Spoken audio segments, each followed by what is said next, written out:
एहतलाम हो गया, अगर मर्द को जनाबत हो गई तो मस्जिद में आना हराम है उसके लिए। मस्जिद में आना हराम है। नापाकी की हालत में मस्जिद में आप नहीं आ सकते, बगैर वजू के आ सकते हैं, लेकिन जनाबत की हालत अगर है मस्जिद में कदम भी रखोगे हराम है। हुजूर पाक सल्लल्लाहु तआला अलैहि वसल्लम मस्जिद नबवी में थे, आपके घर से मुत्तसिल लगा हुआ सैयदा फातिमा तो ज़हरा रज़ियल्लाहु तआला अन्हा का घर था। मौला अली करमल्लाहु वजहुल करीम शौहर फातिमा हैं, रसूल करीम सल्लल्लाहु अलैहि वसल्लम के दामाद हैं। अब उनके लिए नहाने का अगर कोई मसला पेश आता तो उन्हें मस्जिद से गुजरना पड़ता। हुजूर पाक सल्लल्लाहु अलैहि वसल्लम ने फरमाया, जनाबत के हालत में सिर्फ अली के लिए मस्जिद में आना हलाल है, बाकी किसी के लिए नहीं। सिर्फ मौला अली करमल्लाहु वजहुल करीम के लिए हलाल करार दिया गया कि अगर इस हालत में ये मस्जिद में आए तो इनके लिए हलाल है। ये शारे इस्लाम है, ये बानी इस्लाम है, वो जिसके लिए जो चाहे अता फरमाए। हजरत अबू बकर सिद्दीक रज़ियल्लाहु तआला अन्हु के लिए खुसूसी इख्तियार मिला है, कुछ ना कुछ सबको खुसूसियात मिली है। हुजूर पाक सल्लल्लाहु तआला अलैहि वसल्लम ने फरमाया था, मस्जिद नबवी के आसपास जिसके भी मकान की खिड़की खुलती है वो बंद कर दें, मस्जिद की तरफ खिड़की ना खोलें, मना था। लेकिन हुजूर सल्लल्लाहु अलैहि वसल्लम ने फरमाया, सिवाय अबू बकर सिद्दीक की खिड़की के, अबू बकर सिद्दीक की खिड़की अगर मस्जिद नबवी की तरफ खुली रहे उनके लिए जायज है। ये शरई इख्तियारात मैं बता रहा हूँ, शरई इख्तियारात। हत्ता कि आपको इससे भी आला किस्म की अगर मैं बात बताऊं, एक साहब आए, उन्होंने कहा, मैं सुना हूं कि ईमान लाने के बाद नमाज फर्ज है। सबसे पहली चीज क्या है? ईमान लाने के बाद नमाज फर्ज है। वो ईमान नहीं लाए थे। हुजूर पाक सल्लल्लाहु तआला अलैहि वसल्लम से उन्होंने पूछा तो आपने कहा हाँ। कहा कितनी नमाजें? कहा फजर है, जोहर है, असर है, मगरिब है, इशा है, 5 नमाजें दिन में फर्ज हैं। वो साहब आए, कहा मैं इस शर्त पर ईमान लाता हूं कि मेरे लिए कुछ डिस्काउंट हो। डिस्काउंट, उनको कंसेशन चाहिए था। पूछा हुजूर पाक सल्लल्लाहु अलैहि वसल्लम ने, तुम क्या चाहते हो? उन्होंने कहा, मैं 5 नहीं पढ़ सकता, 3 मेरे लिए कह दीजिए, मेरे लिए 3 कर दीजिए, पर मैं 3 पर ही ईमान लाऊंगा। हुजूर पाक सल्लल्लाहु अलैहि वसल्लम ने फरमाया, ठीक है तुम ईमान लाओ, तुम्हारे लिए 3 ही नमाज है। दुनिया में कोई कर सकता है? गौस और ख्वाजा को भी नमाज माफ नहीं हुई। अल्लाह के नबी सल्लल्लाहु तआला अलैहि वसल्लम की दूरबीन निगाह देख रही थी। तारीख में ये रिवायत तो है, वो इसी शर्त पर ईमान लाए कि मैं 3 ही पढ़ूंगा, 3 की मुझे कंसेशन मिले, 2 की कंसेशन मिले, 3 पर मैं ईमान लाता हूं। ईमान लाए, लेकिन रिवायात ये बताती जिंदगी भर कभी 3 नहीं 5 ही पढ़ा। ये अल्लाह के नबी जानते थे कि जिसको नमाज की लज्जत मिल जाए उसके 5 भी कम है, उसके लिए 5 भी कम है जिसको नमाजों की लज्जत मिले। और अल्लाह के हबीब सल्लल्लाहु तआला अलैहि वसल्लम का ये इख्तियार नहीं है तो और क्या है? ये इख्तियारात मुस्तफा हैं। जहां बानी अता कर दें, भरी जन्नत हिबा कर से, नबी मुख्तार कुल हैं, जिसे जो चाहें अता कर दें। अजीजान गिरामी, अल्लाह ताला ने अपने नबी सल्लल्लाहु तआला अलैहि वसल्लम को ऐसा मुख्तार बनाया है कि वो दीनी मामलात में जिसको चाहे जो चीज हलाल फरमा दे वो हलाल है, जिसके लिए जो चीज हराम फरमा दे वो हराम है। ये खुसूसियत फिर इस्लाम में किसी दूसरे को नहीं मिलेगी, ये खुसूसियत किसी दूसरे को नहीं मिलेगी। आज अगर आपने किसी शरीयत के हराम करदा चीज को हलाल कह दिया, और हलाल पीने वाले की बात अलग है, पी रहा है, हराम समझ के पी रहा है, गुनाह कर रहा है, गुनाह कर रहा है। लेकिन अगर किसी ने कहा यह हलाल है, मुअज़्ज़ल्लाह रब्बिल आलमीन, वो काफिर हो गया। नमाज को अगर किसी ने कह दिया ये हराम है, नऊज़ु बिल्लाहि मिन ज़ालिक, वो इस्लाम से खारिज हो गया। तो ये तो सिर्फ शरीयत मुस्तफ़ा सल्लल्लाहु अलैहि वसल्लम में मेरे आका सल्लल्लाहु तआला अलैहि वसल्लम की खुसूसियत है, उनका इख्तियार है कि वो जिस चीज को चाहे हलाल फरमाए, जिस चीज को चाहे हराम फरमाए। नबी मुख्तार कुल हैं, जिसे जो चाहे अता कर दें। अता करने के बारे में अगर देखा जाए तो दुनिया में भी बेहिसाब अता किया, आखिरत में भी बेहिसाब अता किया।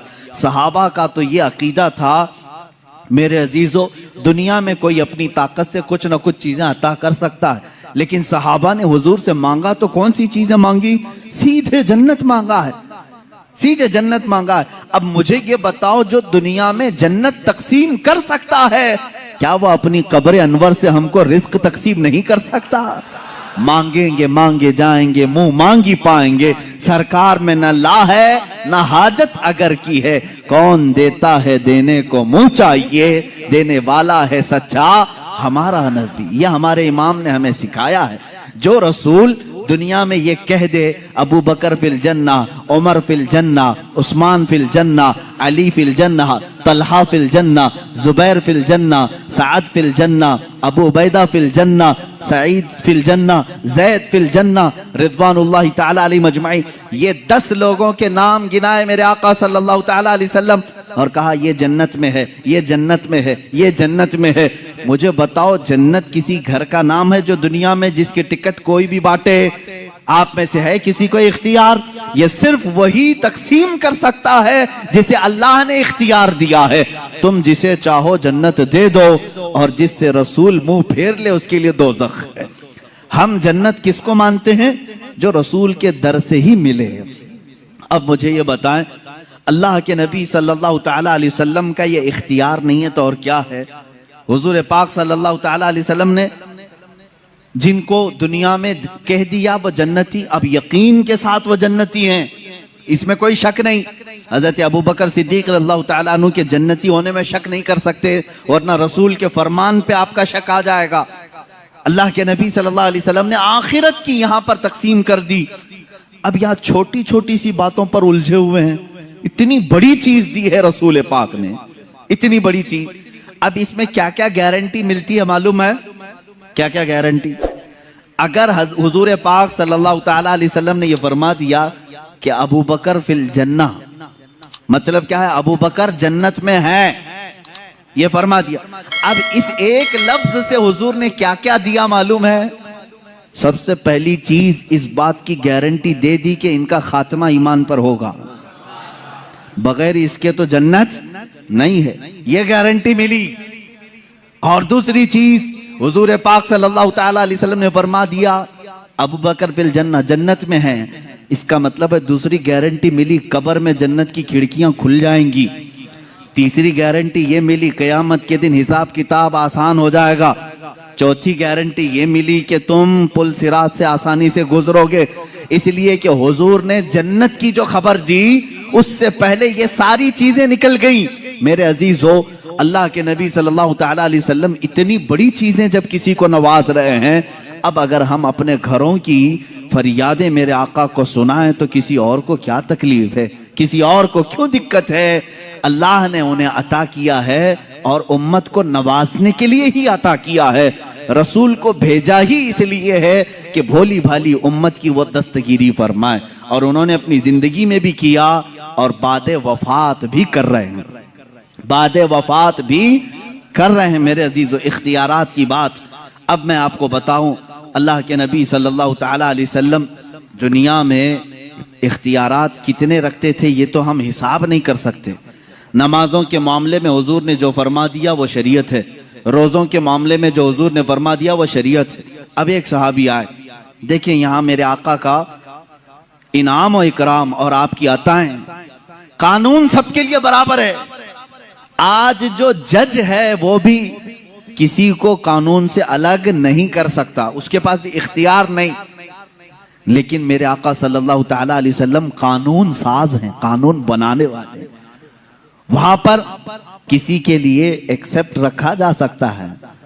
एक साहब आया है, कहा या रसूल अल्लाह सल्लल्लाहु ताला अलैहि वसल्लम, मैं रोजा तोड़ लिया, रोजा रमजान का रोजा मैंने तोड़ लिया, खा लिया, क्या करूं? कहा कफारा है, जानबूझ करके जो रोजा तोड़ेगा कफारा है। क्या है कफारा? कहा या तो एक गुलाम को आजाद कर, या तो फिर 60 रोजे कंटिन्यू रख, 2 महीने कंटिन्यू रोजे रखना। एक रोजा जिसने छोड़ा उसका कफारा है 2 महीने रोजा रखने पड़ेंगे, या तो फिर 60 मिस्किनों को खाना खिला। उस साहबी ने कहा ला अजीदु शैअन या रसूल अल्लाह, ऐ अल्लाह के रसूल सल्लल्लाहु ताला अलैहि वसल्लम, ये तीनों में से मेरे से पास कुछ भी नहीं है। मैं ऐसा हूं नहीं कि गुलाम आजाद करूं, और इतनी ताकत नहीं है कि 60 दिन के रोजे रखूं, एक ही तोड़ दिया 60 कहां रखूंगा। और 60 मिस्किनों को खाना खिलाने की बात मेरी ताकत से बाहर है। ये 3 ऑप्शन थे, लेकिन तीनों करने की ताकत नहीं थी। हुजूर पाक सल्लल्लाहु तआला अलैहि वसल्लम ने क्या फरमाया, जा अब इसके बाद मेरा इख्तियार नहीं है, जो चाहे, अल्लाह का हुक्म था मैंने सुना दिया। नहीं, बिठाया, थोड़ी देर इंतजार करो। महफिल में एक साहब खजूरों का टोकरा लेकर के आए, खजूरों का टोकरा। रसूल करीम सल्लल्लाहु तआला अलैहि वसल्लम ने वो टोकरा उठाया, उस साहबी से कहा, जा पूरे मदीने में ये खैरात कर दे, तेरे रोजों का कफारा हो जाएगा। ये बांट दे, रोजों का कफारा हो, तेरे एक जो तोड़ा है रोजा वो कफारा हो गया। सुनो मेरे अजीजों, अभी यही बात खत्म नहीं। वो सहाबी खजूर का टोकरा लेते हैं और कहते हैं, या रसूल अल्लाह, पूरे मदीने में मुझसे ज्यादा गरीब कोई है ही नहीं, कोई नहीं है, किसको तकसीम करूं, किसको खिलाऊं? अल्लाह के नबी सल्लल्लाहु अलैहि वसल्लम ने फरमाया, तू खुद खा ले, कफारा अदा हो जाएगा। यह है शान इख्तियार, इख्तियारात मुस्तफ़ा सल्लल्लाहु तआला अलैहि वसल्लम की असमत ये है। इसीलिए हमारे मुर्शिद ने फरमाया, जहां बानी अता कर दें, भरी जन्नत हिबा कर दें, नबी मुख्तार कुल हैं, जिसे जो चाहे अता कर दें। नबी मुख्तार कुल हैं, जिसे जो चाहे अता कर दें। मेरे अजीजों, ये दुनियावी शान है, आखिरत का मामला तो ये है, अल्लाह के हबीब सल्लल्लाहु तआला अलैहि वसल्लम को उस दिन भी इख्तियार दिया जाएगा, रसूल जिसे छू ले वो जन्नत में चला जाए। ये इख्तियार नहीं है तो और क्या है? इख्तियार नहीं है। हदीस पाक में है मेरे अजीज, जो लोग इख्तियारात मुस्तफ़ा के मुनकिर हैं, मैं समझता हूं उनको जरा बराबर भी अकल नहीं होगी, पैदल हो चुके हैं। क्योंकि हदीसों में यहां तक पढ़ लिया कि एक आलिम भी शफात करेगा क़यामत के दिन, हाफिज भी, एक हाजी भी शफात करेगा, उसको शफात की इजाजत दी जाएगी। तो रसूल पाक की शफात कैसे इनकार कर सकते हो? उनका इख्तियार कितना होगा? आओ मैं बताता हूं इख्तियार कितना होगा। अल्लाह अल्लाह, मेरे आका सल्लल्लाहु तआला अलैहि वसल्लम फरमाते हैं, क़यामत के दिन एक साहबी ने पूछा, या रसूल अल्लाह, मैं आपको कहां ढूंढूं, मैं कहां ढूंढूं? पूरे महशर के मैदान, 3 एड्रेस हुजूर ने बताए, 3 पते बताए। अल्लाह के नबी सल्लल्लाहु अलैहि वसल्लम ने फरमाया, या तो तुम मुझे हौज़े कौसर पे देखोगे, मैं प्यासे उम्मतियों को पानी पिला रहा हूँगा, या तो तुम मुझे मीज़ान अमल के पास देखोगे, जहां तराजू पर आमाल तोले जा रहे होंगे, या तो फिर मुझे तुम